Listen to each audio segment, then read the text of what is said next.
سبحان الذی اسری بعبدہ، پاک ہے وہ ذات جو لے گئی اپنے بندے کو راتوں رات مسجد اقصی سے مسجد حرام سے مسجد اقصی تک۔ اگر یہ بات کسی انسان کی طرف منسوب ہوتی تو بات اور تھی، اگر یہ فعل حضور کی طرف منسوب ہوتا کہ حضور گئے تو بات اور تھی کہ میں آیا نہیں لایا گیا ہوں، حضور گئے نہیں لے جائے گئے ہیں، اور لے جانے والے وہ ذات ہے سبحان الذی اسری، وہ پاک ہے ہر عیب سے، ہر نقص سے، ہر ذوق سے، ہر کوتاہی سے، وہ منزہ ہے، اعلیٰ ہے، عرفہ ہے، بالا تر ہے، لہذا اس کی قدرت سے یہ ہرگز بعید نہیں کہ وہ اپنے بندے کو راتوں رات مسجد حرام سے مسجد اقصی اور پھر مسجد اقصی سے سدرۃ المنتہا تک لے جائے اور واپس لے آئے اور پھر مسجد حرام میں پہنچا دے۔ اور بعض روایات میں آتا ہے کہ وضو کا پانی ابھی بہ رہا تھا اور کنڈی جو ہے حضور کے مکان کی وہ ابھی ہل رہی تھی، معلوم ہوا وقت نہیں گزرا۔ میں کچھ بیان کروں گا، میرے بیان کرنے میں کچھ کمی اور بیشی ہونے کا اندیشہ ہے۔ اگر ہم اتنے خوش قسمت ہیں کہ وہ واقعہ ہمارے پاس ایک مفصل حدیث کی شکل میں موجود اور حدیث بھی دوسرے یا تیسرے طبقے کی کتابوں کی نہیں، متفق علیہ، جس میں روایتاً جیسا کہ میں نے عرض کیا جس کا پایا تقریباً قرآن کے برابر، اور اس حدیث کے راوی ہیں حضرت مالک ابن صعصعہ رضی اللہ تعالی عنہ۔ ان کے بارے میں ایک بات ہے بڑی اہم، وہ نوٹ کر لیجئے۔ یہ انصاری صحابی ہیں، ان میں سے نہیں ہے کہ جنہیں حدیثیں بیان کرنے کا کوئی زیادہ شوق رہا ہو، یہ غالباً واحد حدیث ہے جو انہوں نے بیان کی، اور انہیں اس سے نہایت شغف تھا، نہایت محبت کے ساتھ انہوں نے اس کو محفوظ کیا تھا، اس کے ایک ایک لفظ کی حفاظت کی۔ چنانچہ بعض دوسرے وہ صحابہ بھی جنہوں نے خود حضور سے یہ بات سنی ہوئی تھی، اب ایک تو وہ خود براہ راست روایت کر رہے حضور سے کہ ہم نے سنا، حضرت انس ابن مالک رضی اللہ تعالی عنہ خود، لیکن وہ صحابہ بھی ان کی خدمت میں خاص طور پر حاضر ہو کر ان سے اس روایت کو سنتے تھے، اس لیے کہ اس روایت میں ان کا درجہ بہت بلند ہے، ان کو اس سے بہت شغف تھا۔ تو صحابہ جو براہ راست حضور سے سن چکے وہ بھی ان کے پاس جا کر خاص طور پر اس حدیث کو سنا تھا۔ چنانچہ یہ روایت جو متفق علیہ ہے، یہ امام بخاری جو اس کو لائے ہیں عن قتادہ عن انس بن مالک عن مالک بن صعصعہ رضی اللہ تعالی عنہ، حضرت انس بن مالک سے روایت موجود ہے مسلم شریف میں براہ راست ان سے، لیکن یہ اس روایت کو بیان کر رہے ہیں حضرت مالک ابن صعصعہ رضی اللہ تعالی عنہ کے حوالے سے۔ روایت کیا ہے؟ ان النبی صلی اللہ علیہ وسلم حدثهم عن لیلۃ اسری بہ۔ اب دیکھیے یہ مرفوع حدیث ہو گئی، حضرت صعصعہ بیان فرما رہے ہیں کہ نبی اکرم صلی اللہ علیہ وسلم نے خود ہمیں سنایا، وہ حالات و واقعات سنائے جو اس رات کو پیش آئے جس رات کے انہیں لے جایا گیا۔ قال بینما انا فی الحطیم وربما قال فی الفجر، حضور فرماتے ہیں کہ میں اسی اثنا میں کہ میں حتیم میں تھا، اور ایک دوسری روایت میں الفاظ حجر آئے ہیں، وہ بھی کہتے ہیں اسی حصے کو، مضطجعا میں لیٹا ہوا تھا، اذ اتانی آتن کہ اچانک میرے پاس ایک آنے والا آیا۔ یہ آنے والے کون ہیں؟ حضرت جبرائیل، یہ بعد میں واضح ہو جائے گا۔ فشق ما بین ہذہ الی ہذہ، حضور نے اشارہ فرمایا، اس نے یہاں سے یہاں تک میرا سینہ چاک کیا، یعنی من طفرت نہرہ الی شعرتہ، یہ جو گڑھا ہے حلق کا گڑھا، یہاں سے لے کر تیرے ناک تک سینہ چاک کیا، فاستخرج قلبی، اور میرا دل نکالا، ثم اعطیت بطست من ذهب مملوء ایمانا فغسل قلبی، پھر ایک تشت لایا گیا سنہری جو ایمان سے مملوء تھا، بھرا ہوا تھا، تو پھر اس کے ذریعے سے میرے اس قلب کو، سینے کو دھویا گیا، ثم غسل ثم اعید، وفی روایت اس کے بعد اس کو لوٹا دیا گیا اور پھر وہ زخم بھی سی دیا گیا۔ ایک روایت میں آتا ہے ثم غسل البطن بماء زمزم ثم ملئ ایمانا وحکمتا، اسی طریقے سے پورے پیٹ کو بھی صاف کیا گیا مائے زمزم سے، اور اس میں بھی ایمان اور حکمت بھر دیے گئے۔ ثم اعطیت بدابۃ، پھر میرے پاس ایک چوپایا لایا گیا، دون البغل فوق الحمار، جو بغل یعنی خچر سے تو کچھ چھوٹا تھا، اور حمار یعنی گدھے سے کچھ بڑا تھا، اب یہ سفید تھا، یقال لہ البراق، جس کا نام براق ہے، وَيَدَعُ خَطْوَهُ عِنْدَ أَقْصَى طَرْفِهِ، اور اس کا ہر قدم اس کی حد نگاہ پر جا کر پڑتا تھا۔ فَعِلْتُ عَلَيْهِ، میں اس پر سوار ہوا، فَانْطَلَقَ بِي جبرائیل، اب یہاں نام آ گیا، وہ آنے والے کون تھے؟ پھر چلے میرے ساتھ حضرت جبرائیل، حتی اتی السماء الدنیا، یہاں تک کہ وہ آسمان دنیا تک پہنچ گئے، جو پہلا آسمان۔ اب یہاں دیکھیے وہ روایت میں جو زمینی سفر کا درمیانی حصہ ہے وہ رہ گیا، دوسری روایات سے ہم اس کو جوڑ کر جمع کریں کہ پہلا زمینی سفر ہے، مسجد اقصیٰ تک پہنچے ہیں، وہاں جا کر روایت میں آتا ہے میں نے وہی اپنے اس خچر کو باندھا، براق کو، جہاں انبیاء باندھا کرتے تھے، اور پھر وہاں میں نے نماز ادا کی، بہت سے لوگ جمع ہوئے، میں منتظر تھا کہ کون نماز پڑھائے گا، کہ جبرائیل نے میرا ہاتھ پکڑ کر مجھے آگے کیا، میں نے نماز پڑھائی، اور پھر جبرائیل نے مجھے بتایا کہ یہ تمام انبیاء تھے جو اس دنیا میں مبعوث ہوئے ہیں، اور آج آپ نے ان سب کی امامت کی۔ یہاں سے پھر شروع ہوا ہے وہ دوسرا سفر، لیکن جب پہلے آسمان تک پہنچے، فاستفتح، انہوں نے دستک دی، کھلوانا چاہا، قیل من ھذا، پوچھا گیا کون ہے؟ قال جبرائیل، انہوں نے جواب دیا جبرائیل۔ قیل ومن معک، پوچھا گیا کہ آپ کے ساتھ کون ہے؟ دیکھیے یہاں ذہن میں رکھیے گا، اس امکان کو کوئی شخص مسترد نہیں کر سکتا کہ ان ملائکہ کے علم میں ہو، لیکن پھر بھی پوچھ رہے ہیں، قانون ہے، دروازے پر دستک دینی ہوگی، آئیڈینٹی ڈسکلوز کرنی ہوگی، چاہے علم میں ہو۔ جج جو ہے وہ اپنے علم کی بنیاد پر فیصلہ کبھی نہیں دے گا، وہ تو مقدمے کی سماعت ہوگی، شہادتوں کی بنیاد پر فیصلہ ہوگا۔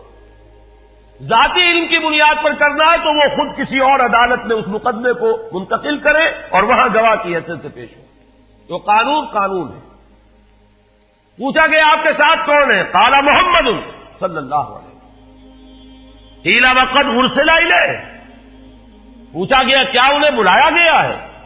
قال نعم، انہوں نے فرمایا ہاں۔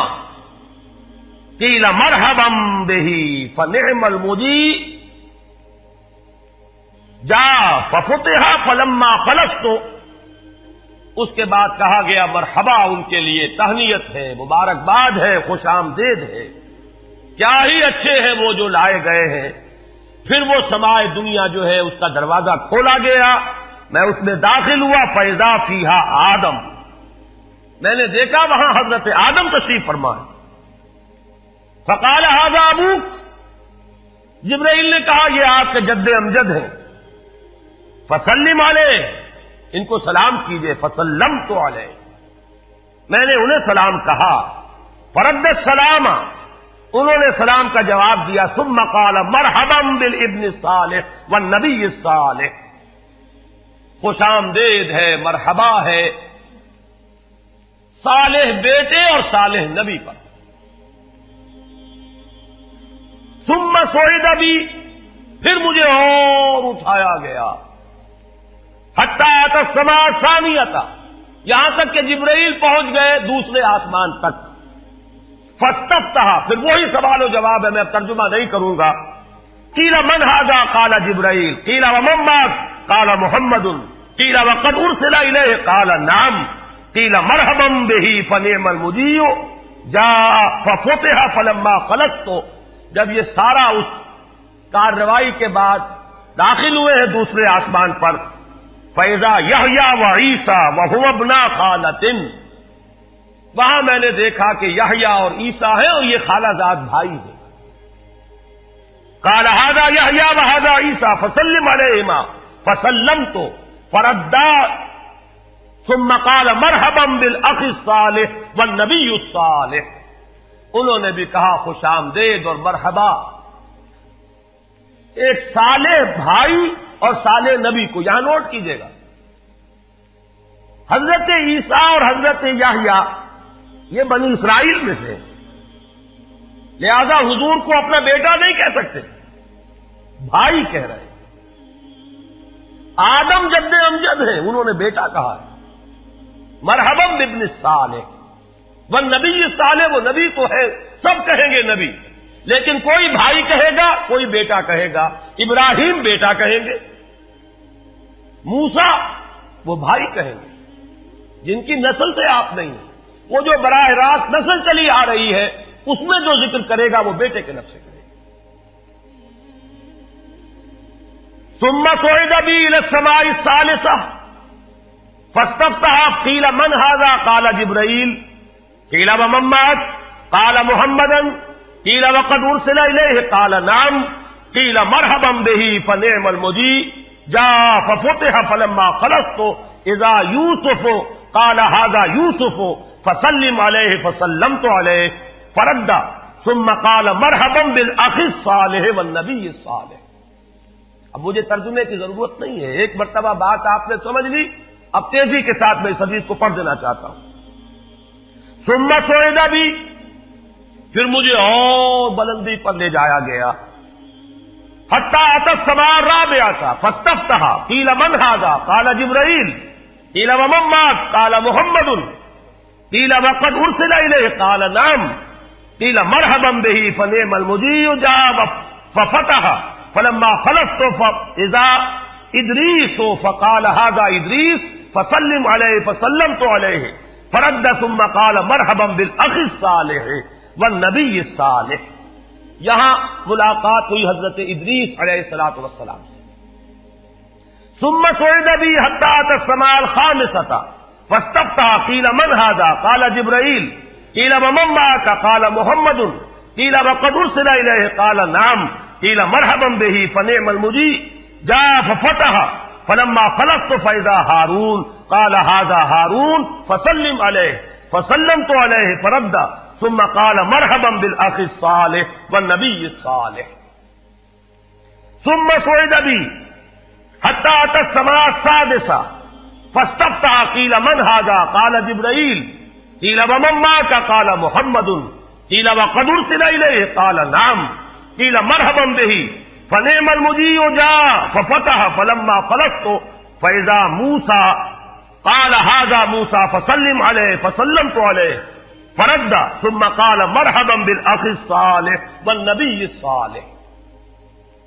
چھٹے آسمان پر یہ حضرت موسیٰ سے ملاقات ہوئی.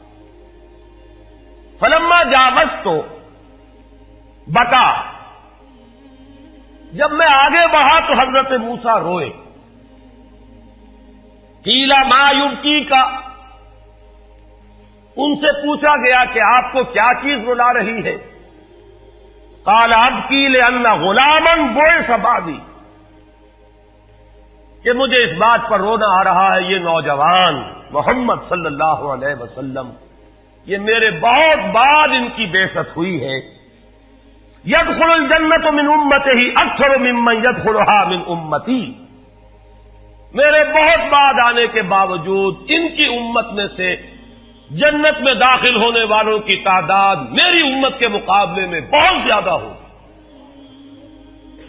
بہرحال اپنی امت کا خیال تو ہے، وہ شفقت جو نبی اور رسول کو اپنی امت پر ہونی چاہیے وہ ہے بتمام و کمال.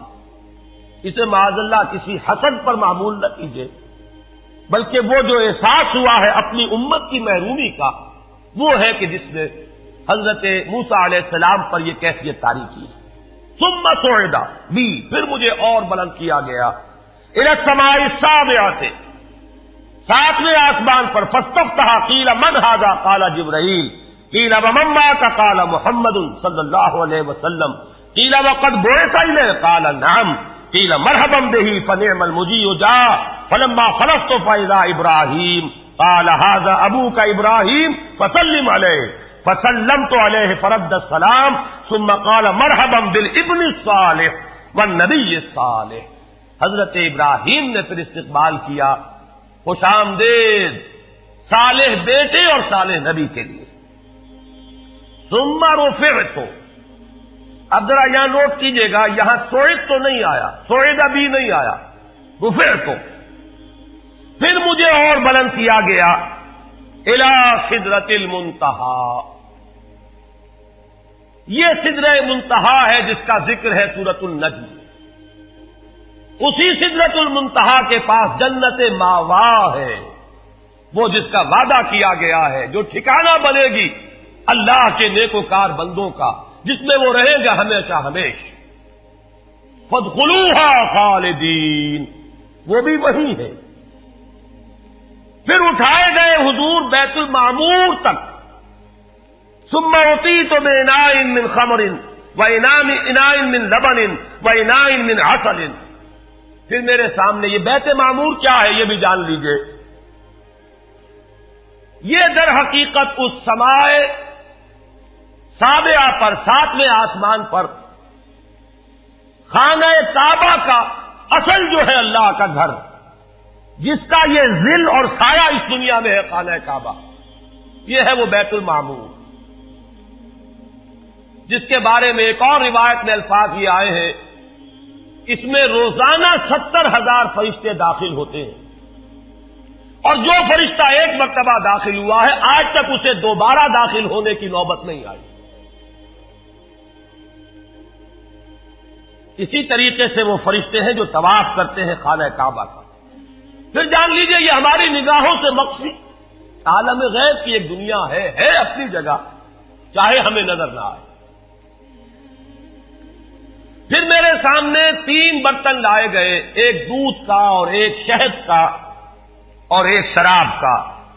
فاخذت اللبن، میں نے دودھ والا پیالہ اٹھا لیا. قال ہی الفطرہ، حضرت جبرائیل نے توثیق کی کہ یہ ہے اصل میں آپ کا انتخاب درست ہے، یہ فطرت ہے. فطرت اللہ التی فطر الناس علیہا، یہی جو فطرت انسانی سے قریب ترین شے ہے اس کا آپ نے انتخاب کیا. اتت انت علیہا و امتک، اسی فطرت پر اے محمد آپ بھی ہے اور آپ کی امت بھی ہے. ثم فرضت علیہ صلوات 50 کل یوم.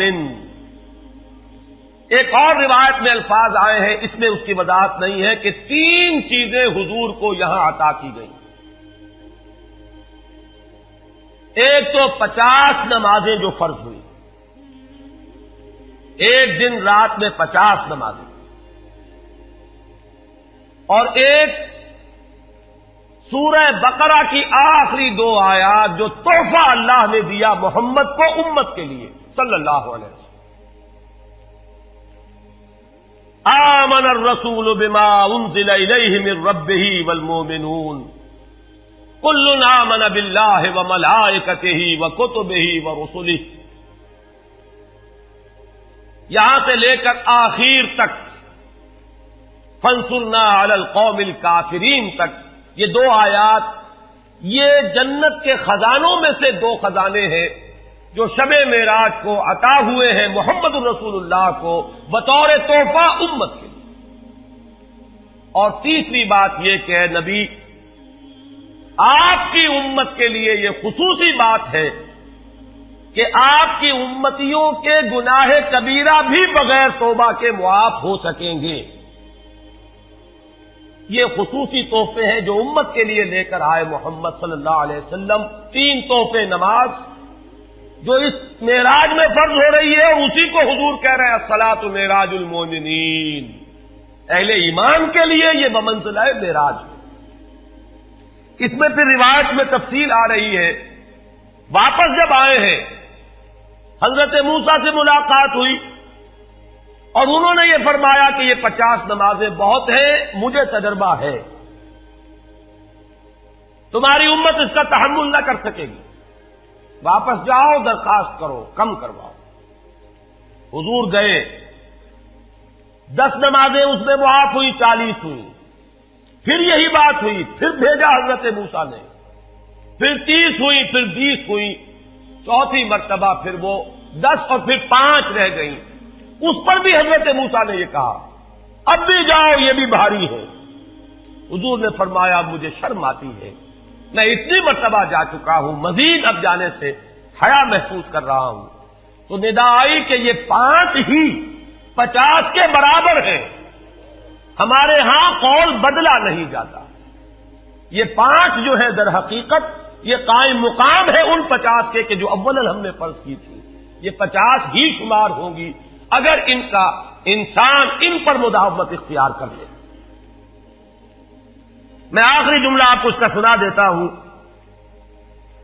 فَأُمِرْتُ بِخَمْسِ صَلَوَاتٍ كُلَّ يَوْمٍ فَرَجَعْتُ إِلَى مُوسَىٰ فَقَالَ بِهَا بِمَا أُمِرْتُ بِخَمْسِ صَلَوَاتٍ كُلَّ يَوْمٍ قَالَ إِنَّ أُمَّتَكَ لَا تَسْتَطِيعُ 5 صَلَوَاتٍ كُلَّ يَوْمٍ وَإِنِّي قَدْ جَرَّبْتُ النَّاسَ قَبْلَكَ وَعَالَجْتُ بَنِي إِسْرَائِيلَ أَشَدَّ الْمُعَالَجَةِ.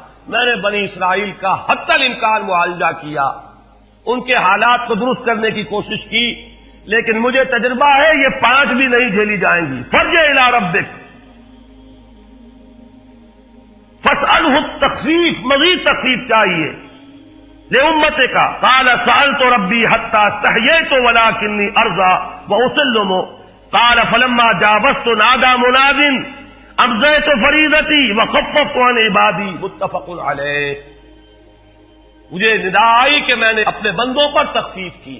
اس میں وہ ذکر نہیں ہے, دوسری روایت میں ہے کہ ساتھ ہی وضاحت ہو گئی کہ یہ 5 نمازیں بھی 50 کے برابر ہے.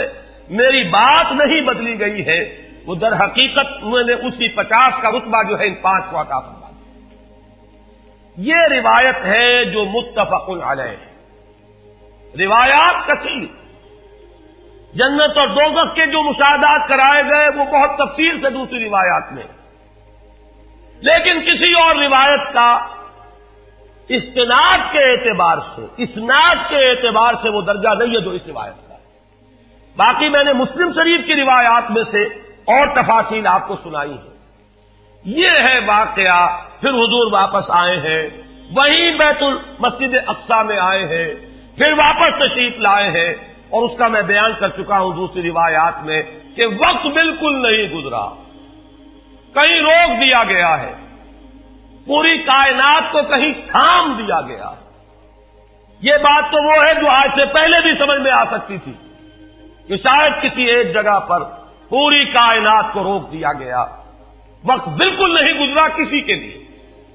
لیکن جیسا کہ میں نے عرض کیا, اس وقت تو یہ بھی سمجھ میں آتا ہے کہ سب کے لیے وقت گزر رہا ہو اور صرف محمد الرسول اللہ کے لیے نہ گزرے صلی اللہ علیہ وسلم. آج یہ بات بھی سمجھ میں آ سکتی ہے, لیکن یہ ہے کہ قرین قیاس وہی پہلی بات ہے. کہ اس میں پورے اس وقت کے لیے وقت کی رفتار کو روک دیا گیا ہو. وہ مسئلہ یاد آ گیا کہ آگے بڑھو یا وقت کی رفتار روک دو. تو یہ وقت کی رفتار ہے جو محمد الرسول اللہ صلی اللہ علیہ وسلم کے لیے روک دی گئی. اس کے بعد جو ہنگامہ ہونا چاہیے تھا وہ ہوا. صبح جب حضور نے فرمایا کہ یہ میرے ساتھ واقعہ پیش آیا ہے تو جو رد عمل ہونا چاہیے تھا وہ ہوا ہے. یہاں تک بھی ہوا ہے کہ بہت سے مومنین صادقین متزلزل ہو گئے. مشرکین نے کفار نے بغلیں بجائی کہ اب ہمیں موقع مل گیا. معلوم ہوتا ہے ابھی تک تو شک ہی کی بات تھی کہ ان کو کچھ خلل دماغی کا عارضہ ہے. اب تو ثابت ہو گیا, کسی شک کو شبے کی گنجائش نہیں. چنانچہ اب آپ اس کا اندازہ کیجئے, یہ واقعہ مکے میں بیٹھ کر بیان کیا جا رہا ہے. امتحان لیے گئے ہیں. اچھا اگر گئے تھے تو بتاؤ مسجد اقصی کے ستون کتنے ہیں, وہاں کی کھڑکیاں کیسی ہیں. حضور فرماتے ہیں, ایک حدیث موجود ہے کہ میں گھبرا گیا, اس لیے کہ جس کو یاد رہتا ہے مسجد اقصی میں جا کر حضور ستون تو نہیں گر رہے تھے, لیکن یہ کہ جب پوچھا جا رہا ہے تو مجمع میں تو ہو سکتا ہے کہ تالی پٹ جائے کہ اچانک اللہ تعالی نے میرے سامنے مسجد اقصی کو کر دیا.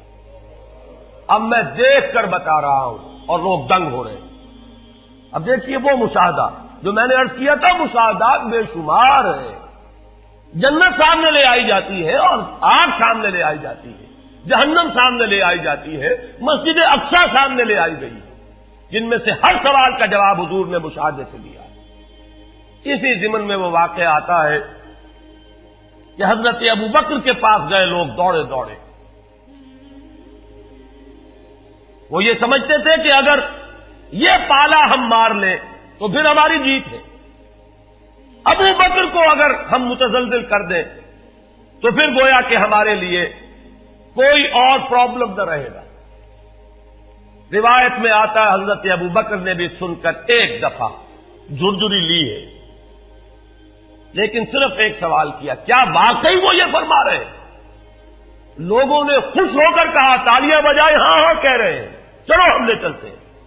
انہوں نے سمجھا کہ ہمارا وار جو ہے کارگر ہوا ہے, واقعی کو تزلزل ہے. لیکن اگلا جواب ابو بکر کا یہ تھا, اگر وہ کہہ رہے ہیں تو 100% درست کہہ رہے ہیں. میں روزانہ یہ مانتا ہوں کہ فرشتہ آسمان سے ان کے پاس آتا ہے, تو اگر ایک مرتبہ انہیں آسمان پر لے جایا گیا تو یہ کون سی بعید ہے. یہ ہے وہ دن کہ جس کے بعد صدیق اکبر شمار ہوئے ہیں ابو بکر صدیق. حضرات, معراج النبی کے موضوع پر ڈاکٹر صاحب کی یہ تقریر اس کے بعد بھی چند منٹ جاری رہی تھی, لیکن چونکہ ہمارے پاس C90 کا کیسٹ ختم ہو چکا تھا اس لیے اس کی ریکارڈنگ ہم نہیں کر سکے.